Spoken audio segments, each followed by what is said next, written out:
ಮಧ್ಯದೊಳಗೆ ಬೆರೆಯುತಿಹ ಕರ್ನಾಟ ದೇಶದೊಳಿರುವ ಕಾಳಿಂಗನೆಂಬ ಗೊಲ್ಲನ ಪರಿಯ ನಿಂತು ಪೇಳ್ವೆನು.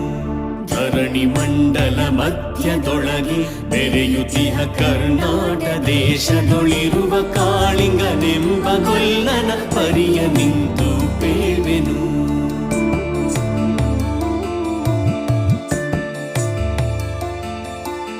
ಎಳೆಯ ಮಾವಿನ ಮರದ ಕೆಳಗೆ ಕೊಳಲನೂದುತ ಗೊಲ್ಲಗೌಡನು ಬಳಸಿನಿಂದ ತುರುಗಳನ್ನು ಬಳಿಗೆ ಕರೆದನು ಹರುಷದಿ.